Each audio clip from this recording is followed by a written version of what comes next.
because he kept insisting on his innocence. Then Elihu, son of Barachel the Buzite of the clan of Ram, became angry. He was angry because Job refused to admit that he had sinned and that God was right in punishing him. He was also angry with Job's 3 friends, for they made God appear to be wrong by their inability to answer Job's arguments. Elihu had waited for the others to speak to Job because they were older than he. But when he saw that they had no further reply, he spoke out angrily.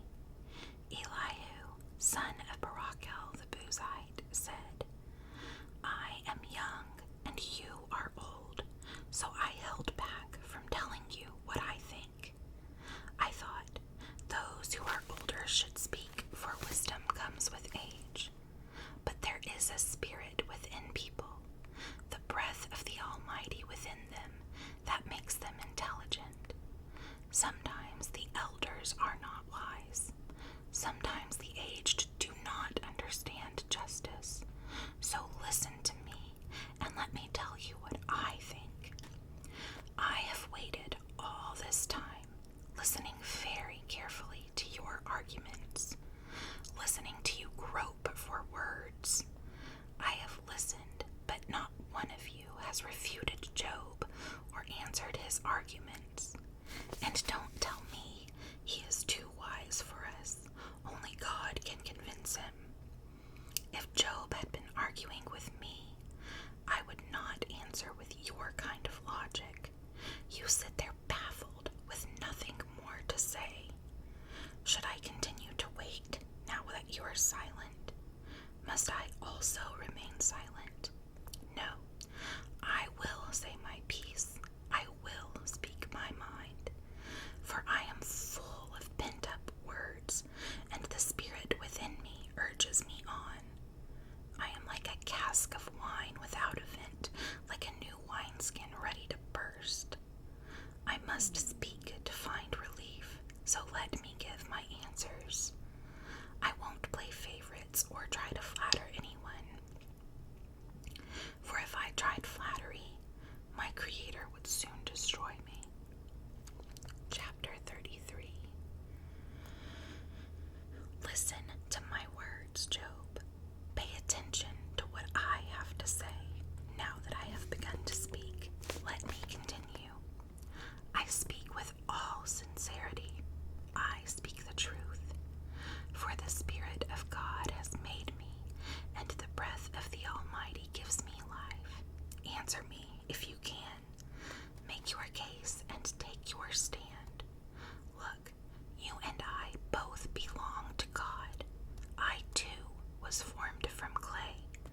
So you don't need to be afraid of me.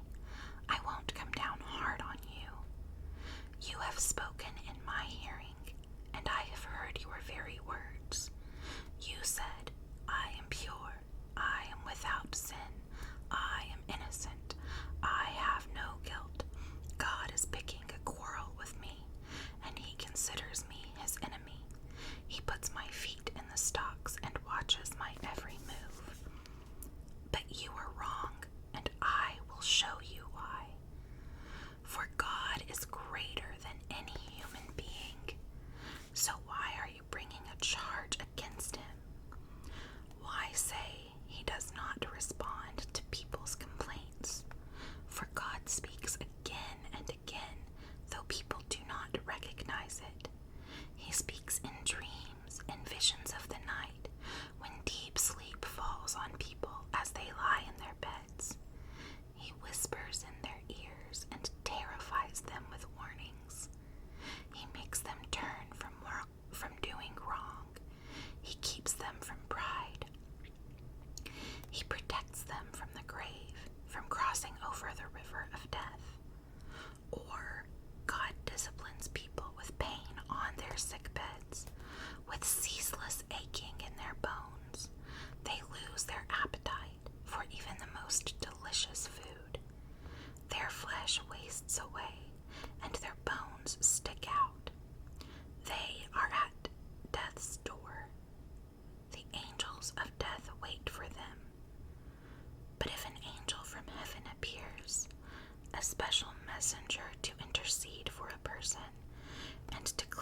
as friends. I sinned and twisted the truth, but it was not worth it. God rescued me from the grave, and now my life is filled with light. Yes, God does these things.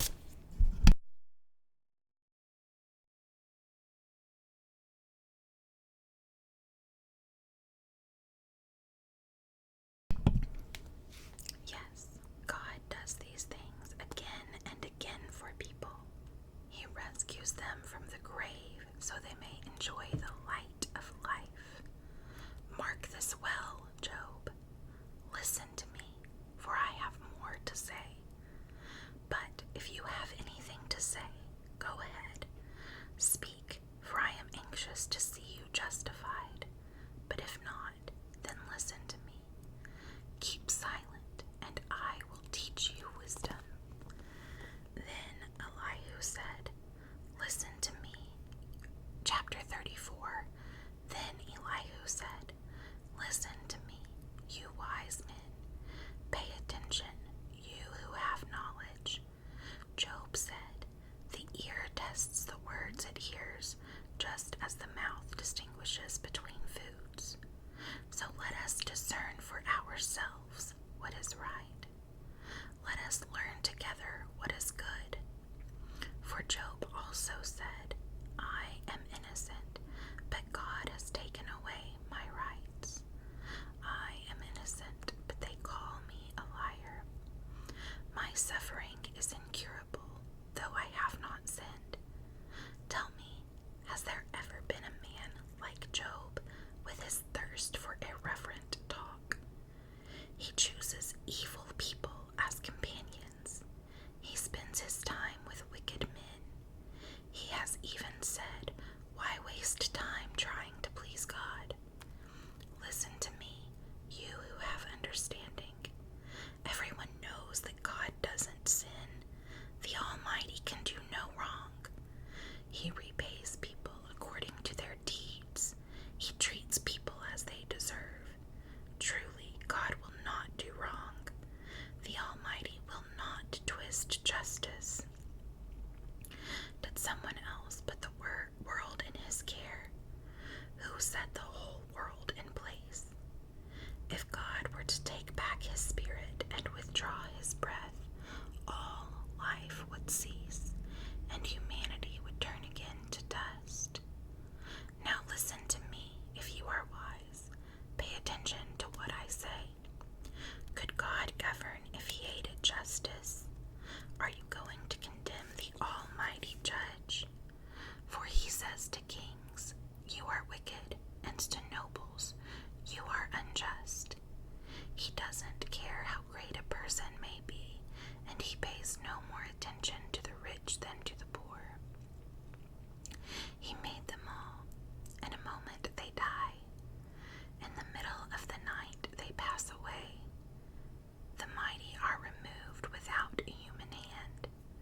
For God watches how people live. He sees everything they do.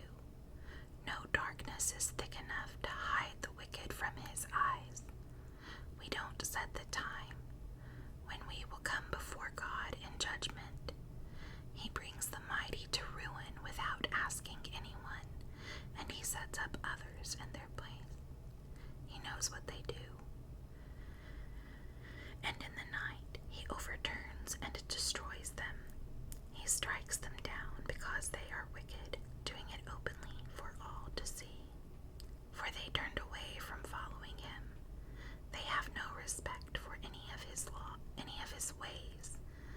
They cause the poor to cry out, catching God's attention.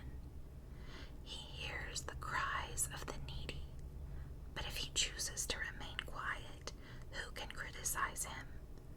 When he hides his face, no one can find him, whether an individual or a nation. He prevents the godless from ruling, so they cannot be a snare to the people. Why don't people say to God, I have sinned, but I will sin no more? Or, I don't know what evil I have done. Tell me if I have done wrong. I will stop at once. must God tailor his justice to